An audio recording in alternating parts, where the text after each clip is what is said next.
YNA is a podcast that focuses on mental health and other aspects relating to what goes on inside a person's head. We are by no means professionals on this field and only aim to make these conversations about mental health easier for the listener. Nothing we say or talk about is professional advice unless explicitly mentioned. If you seek professional advice or experience symptoms of an actual mental health disorder, please contact a professional or visit your closest center for behavioral health. You are not alone. Hello, hello, hello. Welcome back to You Are Not Alone, episode on Burnout, aka part 2 of perfectionism. Burnout is difficult, dude. I have felt burnout in so many different situations in my life, going from schooling, my work, my art, relationships, friends. It's difficult. What are your thoughts on burnout? Well, with burnout, you always feel like you can't do something that you're used to doing. And really, it's just rock bottom, but mentally. Like, it doesn't mean that everything's going wrong in your life. It's just more about how you feel and how you feel about what you can accomplish throughout the day.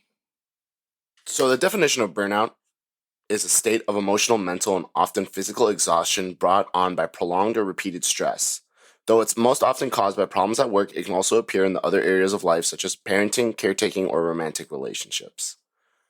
Now, tell me a situation in your life where you did feel burnout. I would say with music, I was trying to make something every day, whether it was a beat or a song, just for an example. And it got to the point where even though I was putting in all this work, it felt like I wasn't accomplishing what I wanted to. And I was in this sort of mental limbo when it came to how I felt about my own work and how much energy I put into it. And after a while, it just kind of affects your whole workflow, what you like to get done, what you want to accomplish. And it's almost like a downhill slope for that exact thing on what you can accomplish. How did you know you were burned out? Like, what point did you realize you were like, I'm burnt out? I would say after a couple of days of feeling the same way, because of course we all have those days where we feel a little bit down or don't really want to do anything. We just lay around, something like that. But sometimes it would get to the point where, hey, it's been a week, it's been a month that I'm feeling this way. And it's really tough because obviously you want to be doing your best. And if you're a perfectionist, this ties in directly with it because you're always on this grind and you always want to accomplish something. You always want to be perfect at everything that you do. And be perfect all the time. You know what I mean? You want to continue your perfection. You want to continue working at this 100% level at all times. Exactly. But you'll reach a boundary and you'll reach a wall where you aren't sure whether you can continue on with the same piece of work at 100% of your energy. So I'm trying to figure out, how can I help my burnout, but at the same time continue going without allowing burnout to ruin my work and to not allow it to distress me, hurt my friendships, hurt my relationships. I think what we become so apparent and so comfortable with when it comes to burnouts is not understanding when to say no to something. I think, especially when you're a perfectionist, you're working at your art, you're creating whatever you're creating, and you keep telling yourself, this could get better. I'm going to keep pushing, I'm going to keep pulling, and I'm going to keep thinking that this is actually going to get better. Mm-hmm. When really, you need that break. You truly need 100%. What I learned about crazy investors like Warren Buffett, Steve Jobs, Bill Gates, they all had a nap room. So they would all take naps during the day so that they could reset and be fresh. Because they realized that in this world, in this industry, and in the things that we do in life, we reach a point of mental exhaustion where that mental exhaustion is just going to lead to more of a decline rather than an incline. Mm-hmm. And everybody gets to a point where they think their decline is going to actually switch to an incline, when a decline never switches into an incline without the proper rest and the proper care for your mental health. It's So, almost like a workaholic who doesn't even know that they're almost working themselves into the ground. Like no, you just 100%. just need that break. And it's the hardest thing to take that break, because you never, ever, ever want to stop on working on your art or working on whatever you're working on. Oh no, never. Never. And some of the things that I do to kind of break away from this mental state of mind, I at least have two or more different things that I can bounce back and forth on. So let's say I'm doing music one day, I'm drawing the next, or I'm going out doing whatever, trying to accomplish something. Because once one thing stops working, and if you're trying to manage your time and also maintain your mental health, you just move away from the one thing that is kind of bringing you down in life at the moment, and then you go on to the next thing that you have set up. I'm not saying leave it behind and forget about it. It's just sometimes your maximum effort in one area is not going to necessarily mean that you will get 100% what you're looking for out of that. That's why you want to go and you want to find these other things. Occupy your time with other things that make you happy. And that's kind of what helps you get out of that cycle. How did you find the other things that made you happy? I think because once somebody sticks to one thing, they just keep going and they don't know how to switch their brain into liking something else and working on something else. I think the main thing is curiosity. And in general, humans are very curious creatures. But really, you just have to, in order to enjoy something fully, there has to be some part of you that really enjoys it. Like, I'm not going to go do something that I don't like or I don't have an interest in just because I'm not accomplishing my goals in this other aspect, this other realm of something in my life. Let me take Burnout as an example. I'm going to give everyone an example. Mhm. And this is the kind of thing that I think about. I think of Burnout as a race car, or your life as a race car. And on those four tires are your first tire is emotional, your second tire is physical, your third tire is spiritual, while your fourth tire is your soul. And when you're taking this road of life and you're going at high speeds, as your tires slowly get more and more hot, they start wielding away more and more. And at one point, you have to switch those tires, because if you don't, you'll end up going through life on this road of life with no tires. So let me ask you, how far does a car go with no tires? It gets nowhere. You get nowhere. Barely a couple feet. Exactly. It's not even off the ground. No. And you need to switch these tires and give them the brakes that they need so that they can keep going on this road of life. So some things I do when I get to a point of burnout and I'm exhausted and I just need to figure a way out, I do other things, like I do other activities. But Yeah. sometimes just giving yourself the day off. And I get it. Doing nothing does get boring and it gets frustrating, and I'm the kind of person who, when I do nothing, I get frustrated because I want to always be doing something. Mhm. I always want to be productive. I always want to be efficient.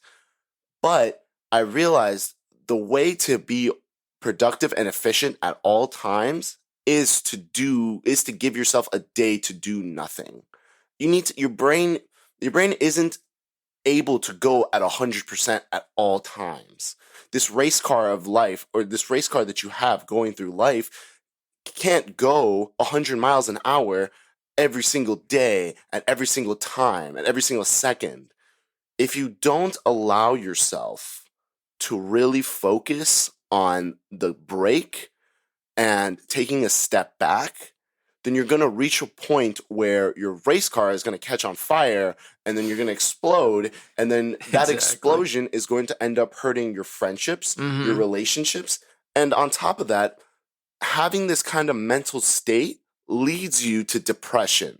It leads you to anxiety. It leads you into this dark world that you are going to have a worse time in. But if you would have just told yourself, I need to go into the cockpit real quick, switch my tires out, take the break I need, and then go. Mm-hmm. That's how you get through. That's how you can do it. I think. Yeah, because I mean, like again with the whole race car analogy, it's like after a while you lose the tread on your tires and you have no control. It's the same with your life. Keep doing something over and over again, no control of where your emotions are going. And it's just something that needs to be worked on if you're having trouble in that area. How do you improve your work-life balance? Is there anything that you do? Because I know a lot of people work their 9 to 5s Mm-hmm. and they go into this cycle. The thing I hate the most is going into a cycle. Yeah. Going into the spiral of doing the same thing. And I know there's a lot of people out there who do work 9 to 5 jobs and just feel frustrated with their life and they want a way maybe out, or maybe they can do something to help their 9 to 5 just to get better in the track. Is there anything you would do? I would say, as far as that, it's all about making a schedule and maintaining the things that kind of excite you when you get home from work. Because a lot of people, when they're in that 9 to 5, they get in this cycle of just working, coming home tired, and then thinking about working the next day. And they don't have this time to think about all the extra stuff that really they should. So what I'm trying to say is that you need to make something for yourself to look forward to kind of get out of that. And me, I work a 9 to 5. I come home and sometimes I'm tired. I used to just come home, be tired, think about work the next day. Exactly what I said. And this is what causes that burnout, because you have nothing to look forward to. Not that you don't have any aspirations, but you don't have the energy for them. You don't make the time for them. So again, it's about making that schedule, finding the things that you like to do, and then setting time for them. Because then you, instead of just coming home being like, I'm going to rest, today was a long day of work, you come home and you're like, oh, I'm going to do this, I'm going to do that. Like, I planned for this the whole rest of my day. So that's what you need to do as far as helping yourself, as when you're in that 9 to 5 and when you work. Because I see older people who have been doing a 9 to 5 for most of their life, and they've been working and working. They've gotten into that cycle. They've gotten into those habits. And what ends up happening with them is all they think about is their work, because they go home, they're tired.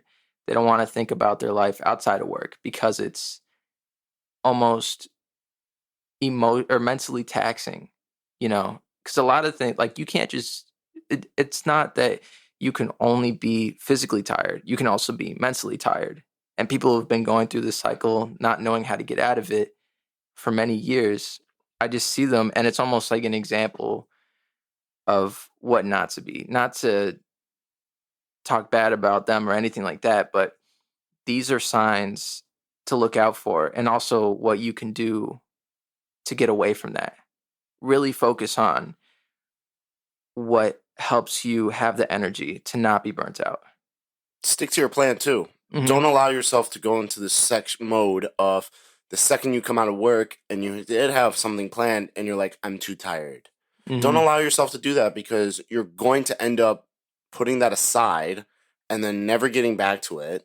And then the next thing you know, you go back into the cycle. It's like trying to get out of the cycle, but then you allow the cycle to grab you and pull you back in and say, yeah, no, I'm good with the cycle. It's fine.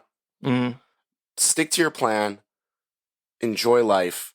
Do the things that excite you. Plan out. And I'm not saying, and I know it's difficult, because to start planning and to start scheduling, some people don't have that click or that mindset to just start. Yeah. So maybe start with a day, 2 days, 3 days. Just take it slow. Take the baby steps that you personally need to take to get to the position where you are scheduling your week. And then the next thing you're scheduling your month. And you get excited about the things that you want to do. And I'm not saying that if you don't have a schedule, your life is just going to be dark and, unpleasant, and you're going to get to this burnout. But without that kind of jump start or kind of getting the ball rolling, it just sets up a good foundation for yourself when you set up that schedule at first. Because then after that, it just becomes muscle memory. And and then once it hits that point, then maybe you start to feel a little bit burned out again, and then bringing it back to those 2 or 3 or 5 plus things that you have going on that you can jump to whenever you're losing interest in this. Don't let the excitement of one thing escape from you because you're so focused on this one thing that is bringing you down. And you've got this. You can do this. You can do this. I'm telling you that me behind this mic. I've probably never met you, don't know you. But I know that if you're listening, that you're trying to push yourself forward to a new life. You're trying to help better your mental health. And you can do it. You really can. And I just want to always remind you, please, please, please, please remember, you are not alone. I got you. We're going to get through this. How does that sound, Shannon? Sounds great. Thank you so much for talking about this topic with us. I'll catch you guys on the next episode. See you.